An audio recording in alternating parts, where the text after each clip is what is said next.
మన ప్రభువును రక్షకుడైన యేసు క్రీస్తు అతి శ్రేష్టమైన నామాన్ని బట్టి ఈ ఉదయకాల హోసన్న దైవ సందేశాలు అనే కార్యక్రమాన్ని వింటున్న దేవుని వెళ్ళైన మీ అందరికీ పేరు పేరున హృదయపూర్వక ధన్యవాదాలు. ఈ శుభవేళ దేవుని వాక్కు నన్ను మిమ్మల్ని దర్శించి ఆదరించి మేలు చేయునుగాక. వాక్కు జీవం కలిగింది. ఒక క్షణం కీర్తనాకారుడి వేదన బాధ నేను మీతో చెప్పాలని ఆశపడుతున్నాను.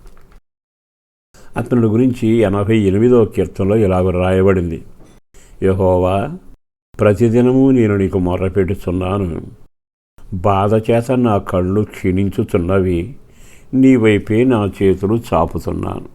బాధల యొక్క వ్యధంతో ఇక్కడ రాయబడింది.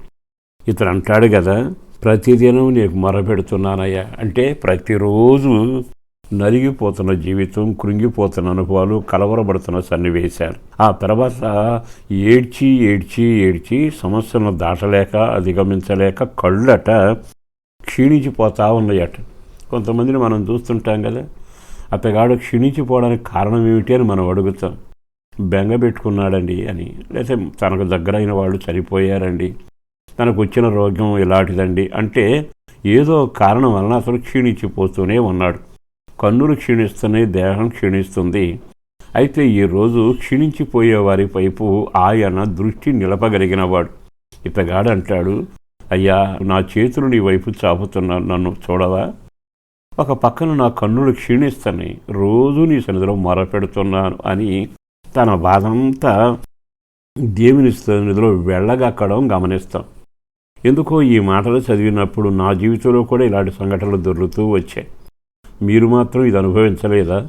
కారణం ఏంటంటే కొన్నిసార్లు క్షీణించిపోయే సంఘటనలు జీవితంలో ఎదురవుతూనే ఉంటాయి. ఎదురు దెబ్బలు అనండి, గాయాలే అనండి, నష్టాలే అనండి, మన మీదకి కుమ్మరించబడిన దేవుని కోపమే అనండి, పరిస్థితుల ప్రభావం అనండి, ఏమన్నా కృంగిపోయి కళ్ళు క్షీణించిపోయి గడగడ ఉనికిపోతున్న దినాలలో మనం చేతులు చాపుతూ ఉంటాంగా, ఎవరైనా సాయం చేస్తారు అని.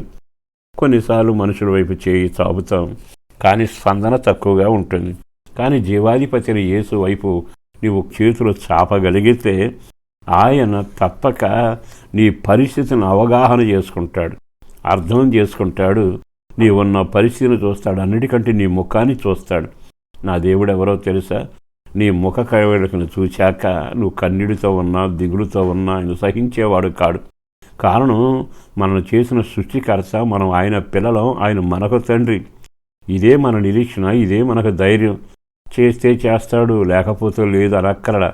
తల్లి తన బిడ్డల ఎడల జాలిపడినట్లుగా నా దేవుడు నీ ఎడల జాలిపడగలిగిన వాడు. ఎప్పుడైతే చేతులు చాపుతావో ఆయన చక్కని మాట అంటున్నాడు, యెహోవా, నీతోనే, నేను నీతోనే. ఆ మాట ఎంత బాగుందండి. 10 మందికి చెప్పి నీకు కూడా చెప్పాను అల్లా, నీతోనే నేను మనవి చేయుచున్నాను. ఉదయమున నా ప్రార్థన నిన్ను ఎదుర్కొను, దయచేసి నీవు నన్ను విడుచుట లేదు, నీ ముఖం నాకు చాటు చేయబాకు. వెంటనే కనికరించిన దేవుడు అతని పట్ల ఘనకార్యం చేసి గొప్ప విడుదల చేసినట్టు చదువుతూ ఉంటాం.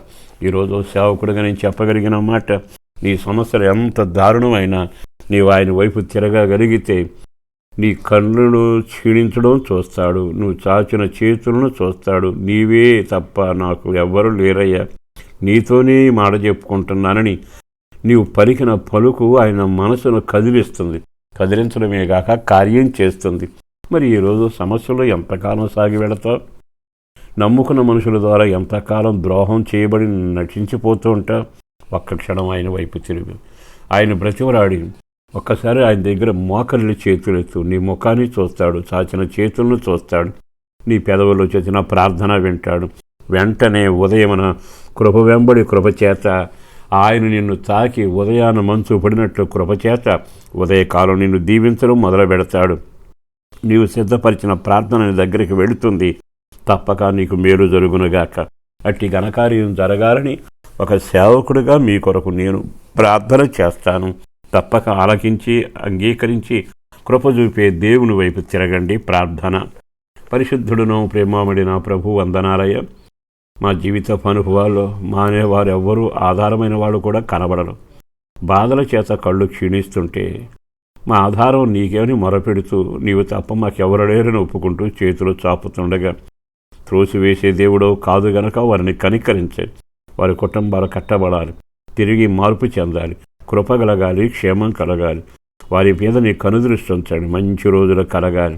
ఉదయమున మంచు పడినట్లుగా ఉదయకాలం కృప వారి మీద కుమ్మరించబడి మరలా వారికి నోటి నిండా నవ్వు కలిగి కన్నీడమయమైన జీవితంలో ఆనంద బాష్పాలతో మారుస్తూ నీ రాకడ వారు సిద్ధపరిచి ఘనత, మహిమ, ప్రభావాలు పొందుకొని బిడ్డలను, కుటుంబాన్ని, సమస్యలను అన్నింటిలో నీ కృప చూపండి.